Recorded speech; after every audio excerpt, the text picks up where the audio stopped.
Hello. It's time for my June reading wrap-up. And I've got a fair number of books to talk about this month. 5, yeah. That's a good number for me. Everybody I watch on BookTube is like, I read 17 books this month. And I'm like, literally how? Okay. So, why don't we start with the first one that I finished? Okay. Local Woman Missing by Mary Kubica. So this was pretty stupid, frankly. It's a mystery thriller, and the weird thing, okay, this book is, there's a weird thing about this book, and this might just be my faulty memory, but I swear I heard about it because Books and Lala's channel, like, because she read it. I mean, that's definitely where I heard of the book, but I swear that this is a book that she said was set in British Columbia, like where she lives.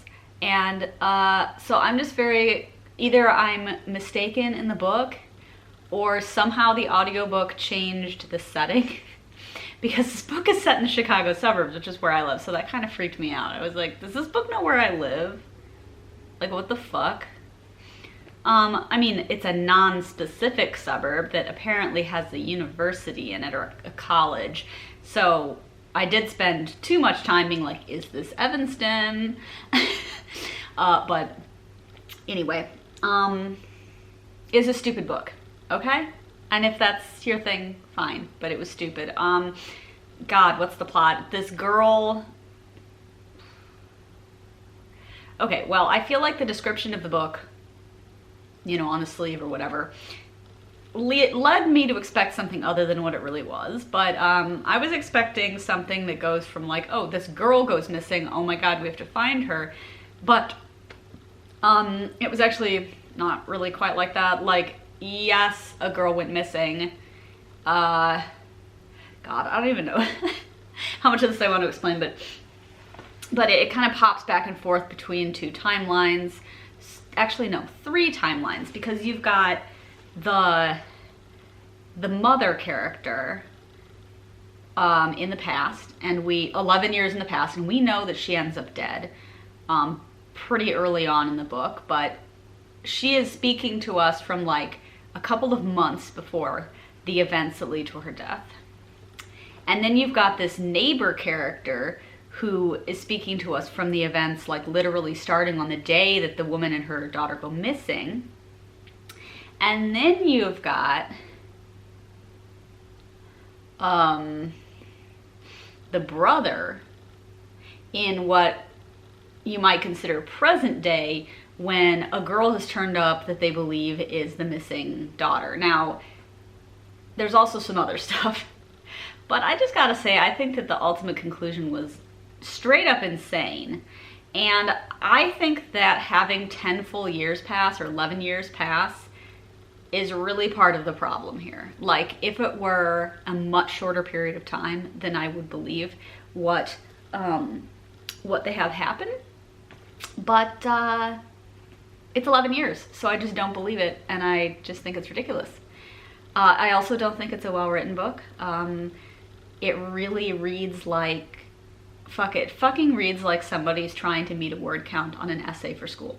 She repeats stuff all the time, and it just gets really irritating. The sentences are all really short. The characters are all kind of stupid, and not in a way where you feel like it's intentional. They just are, you know? Like, I don't mind a stupid character, but I want to at least acknowledge that the author and the audience are more intelligent, and this doesn't really. And anyway, it's a stupid book, and I don't really recommend it. So let's actually transition to the second audiobook that I listened to this month, which was also a mystery thriller, Razorblade Tears by S.A. Cosby. This one was about a couple of men whose sons have been murdered, and the sons were married to each other, and they decide that they're going to find out who did it and exact revenge. So for one thing, I would say that I think personally I prefer revenge thriller as a movie plot over a book plot, but I did think it was a decent book. It definitely it definitely does some interesting stuff. I mean, the fathers are both pretty homophobic, and that's something that they acknowledge, and that they're kind of like, well, shit, like, now that our sons are dead, it's a little too late to start caring about them, but they still want revenge and like to kind of also semi-assuage their own guilt for not being good fathers to their sons in their lives.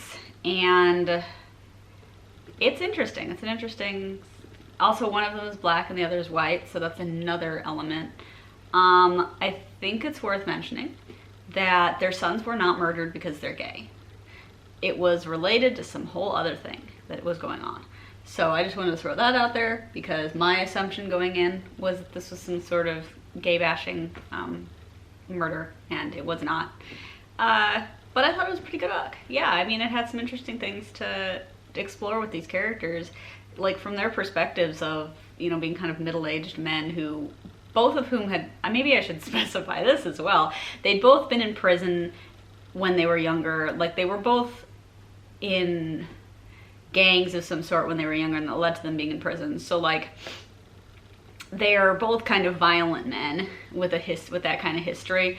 So, like, it's not exactly insane that they would decide to take this bloody revenge on the people who killed their sons, but just so that's kind of where it is. But yes, they were interesting perspectives to read from, and also it made me be like, wow, this is a book with sentences that don't make me feel like the author thinks I'm an idiot, or like the characters are morons. Like, the sentences flow, it's so nice.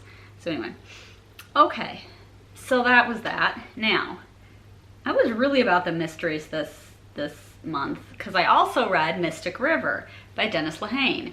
So this one I saw it at the library, and I was just hit with this sudden desire to read it kind of out of nowhere. I've seen the movie, but I didn't remember, like, I didn't remember who done it, like the crucial detail, right? I remembered who it wasn't. I was like, well, it's not the guy that we're being red herringed to think it might be. It's a very good book. It really is. Like, it was probably my favorite book this whole month. It was easy to read. The whole thing is set in Boston, or in a town right next to Boston, who cares? Boston is kind of a weird place. Like, you go there and you expect that it's going to be bigger than it is, but it's like, no, actually this is Boston, and there's a couple of other cities right next to it that are all on the same train line, and that might as well be Boston, but they're not. I don't know. Anyway, it's set in some place called East Buckingham, which is apparently a bit of a slum.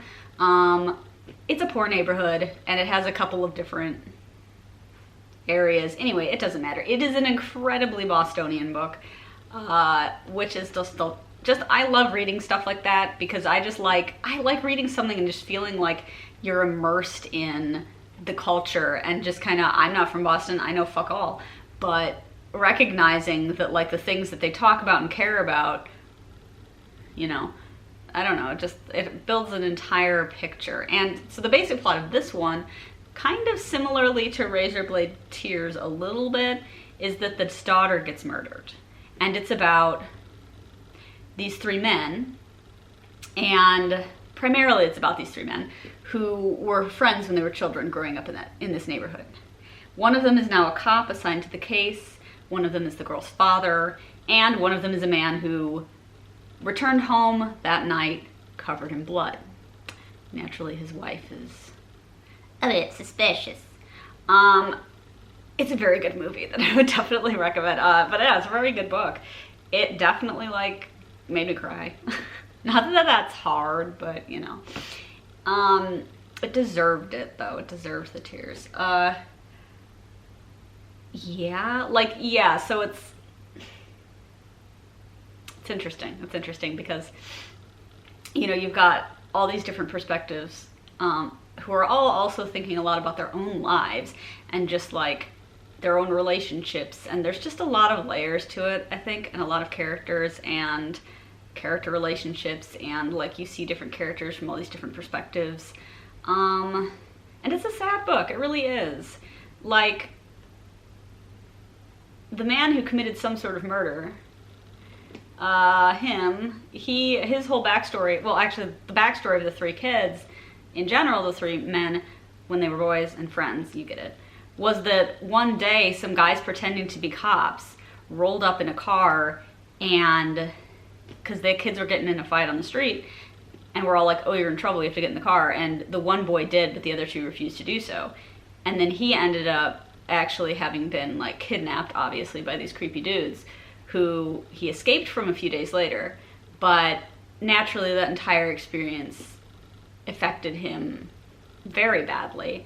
And I think that also it's one of those books where you really don't want to read it from the perspective of like the author is endorsing these things, or this is how I'm meant to believe the author thinks the world works, because like there's this kind of this ongoing thread in the book that, oh my god, what was his name? Danny, I think? That David. Yes. That David, having been kidnapped and raped as a child, somehow was now destined to become an evil person, which isn't like, it's not exactly endorsed by the narrative. It's like not really what is happening, but enough people kind of think like that there's a connection between, fuck, I don't even know, there's stuff wrong with this guy, but it's a really good book. Am I selling it? No, I just thought it was a really good book. Yeah, let me say that another 5 times. Just very original thought. But really, it was. And also the movie is very good. It's got Sean Penn and Kevin Bacon and the actor from Shawshank Redemption, whose name I can't remember. I think the book has maybe even a little bit more focus on some of the women in the story than the movie might. I mean, it's kind of hard to tell. Like, from my memories, I don't really remember, but, you know, so that's good. Like, he does a very good job of painting these characters. It's also set, like, in the very early 2000s. So, I mean, I don't know why I'm mentioning that. I guess just because that's when it was written, but it kind of, it has a different feeling than maybe some more modern mystery thrillers. Then again, also, I suppose it's not really fair to compare stuff that just came out to Mystic River, which is like deservedly, I think, an award-winning book, so like whatever. Okay, let's talk about the one book I read this month that I actually own. This puppy. So, Uncollected Stars by Piers Anthony. I mean, it's not by him, it's edited by him. So this is a collection of science fiction short stories that, at the point when this was published in the mid-80s, in 86, had not been anthologized. So one of the great things about science fiction is how many anthologies there are out there. Like, really, the sci-fi community has, over the decades, done a lot of work to ensure that short stories that were originally published in like magazines and whatnot, you know, like these periodicals that would come out, like Amazing and stuff like that, were not totally lost in the ether, but were instead anthologized in actual books. So the point of this is Piers Anthony was trying to find himself like enough stories that had never been anthologized that he liked, and they're fine. Similar to some other anthologies I've read, there are notes beforehand. Piers Anthony has a couple of other people, actually 3 other people in here, also occasionally making comments. I will say that Piers Anthony just kind of irritated me in the end. I was like, shut up, I don't care about you and your opinions. You seem like an irritating person. Like, he just said some things that rubbed me definitely the wrong way. I've never read any of his, sorry, there's a page literally coming out. I've never read any of his stuff, and I don't know that I ever will, but there you go.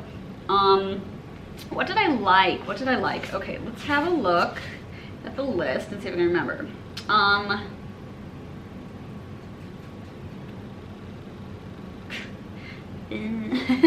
like I can't remember what, but looking at the titles, I can't tell you. But no, some of them were pretty good, and some of them were kind of fucked up, and some of them I definitely do remember, and many of them were pretty forgettable. Like,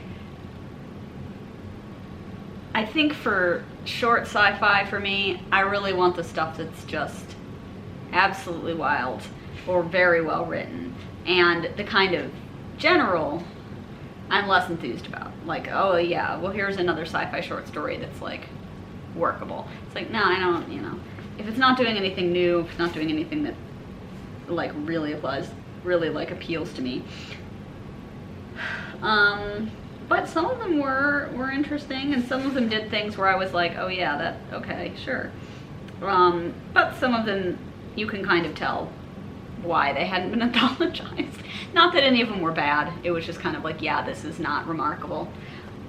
So I bought this at a used bookstore, or a used bookshelf in a regular bookstore in Washington State a few years ago, and how exciting. Not really. All right, let's wrap this up with the final book of the month, Wonderful Life by Stephen Jay Gould. So, this is a nonfiction book about the Burgess Shale.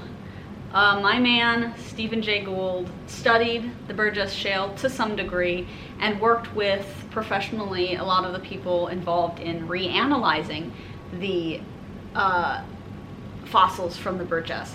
So basically the premise of the book, and it is outdated, it's from 1989, there are things in it that I know aren't correct anymore. But I think that the general gist holds true, and the general gist is that he wants to tell us the story of the Burgess Shale, how it was found, what it was taken to mean by the man who found it, Charles Doolittle Walcott, who ran the Smithsonian for like 20 years, so that's his claim to fame, I suppose, besides the Burgess itself. And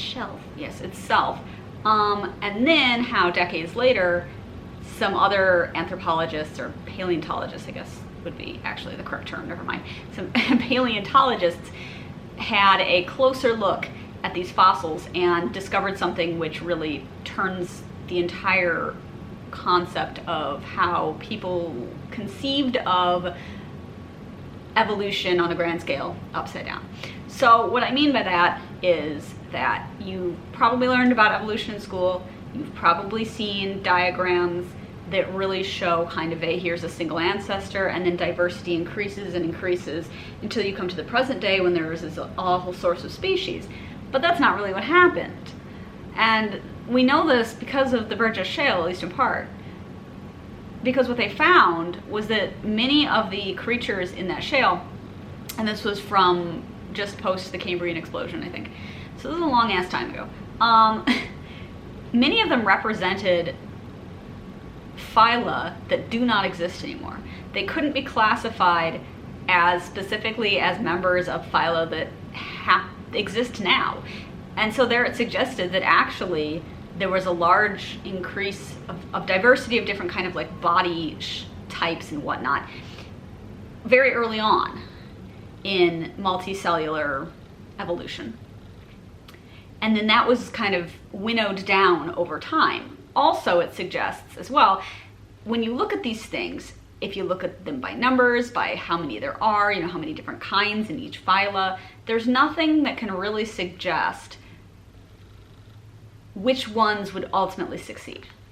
And so he makes a lot of argument about how basically a lot of people think of evolution as having an end goal, and it doesn't. It doesn't have an end goal. The end goal is not intelligent life, and we are not the pinnacles of all evolution leading up to the most perfect life form, humans. That's not how it works. And also, there are many times in history of life on Earth when things could have gone differently, just sort of almost arbitrarily, and then just the world as we know it would be completely different. And we wouldn't be here. And it's just really interesting to think about. There's also a lot of fun illustrations in it. Like, I would recommend, if you read this book, to actually get a physical copy, because there are a lot of things to look at, and I just think that would be helpful. Also, the whole section on hallucination, you can just like completely ignore it, because that's at least one thing I know is incorrect. For whatever reason, all of the specimens that they had from the Burgess Shale at that time weren't showing all of their legs. Like, you could only see half their legs, so they were just like very confused, and they basically decided that the animal needed to be upside down from what we now, with more specimens, know, oh wait, actually it had these other legs, and those were its legs, and it makes way more sense this way. Whoops. So, but it's still a pretty fucking weird looking guy, so whatever. And yeah, it's a good book. I feel like I learned like a fair amount, and for all that I think you have to take some of it with a grain of salt, given that it's an old book, I think the overall premise is still pretty accurate. I really like books that get down into it, you know, that are like, you know what, let's talk about how we think about science and how we do science. And yeah, it's a good time. So I recommend that book.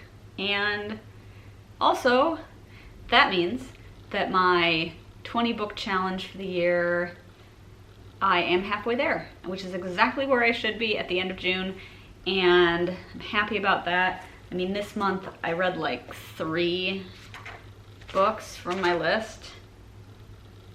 No, that's not true. I read 2, right? Uncollected Stars and Wonderful Life were both list books. So yeah, I'm halfway through, 10 out of 20, and I am very much, you know, hopefully going to continue to make it. I'm a little bit worried because in August, I'm very excited about this, but in August I'm taking 2 weeks and going to England, and I'm very excited, and also probably won't get that much reading done while I'm there, and have to be kind of picky about what books I bring anyway, because I'm only taking a carry-on, and I'm gonna be spending a lot of time sitting in trains traveling around the country, so there will be time to read probably, but it's all about, you know, it's all about being economical with that suitcase space, right? So and also probably not bringing any library books, because I don't want to lose anything that belongs to somebody else, right? So I probably won't be reading any list books those 2 weeks, which means that I've got technically less time in which to do it, but it's fine. I'm gonna make it work. I'm gonna make it work. Yeah. Well, anyway, you'll hear about that like eventually, but that's, you know, in August, so it'll be in a while. Yeah, so I think I'm doing quite well on my reading in general at the halfway point of the year. I'm about halfway through my Goodreads goal. I think I actually achieved halfway through by finishing another book here in early July, but still, I don't think as much about that, but yeah, so I've been having a good year, and I will see you all when I see you all.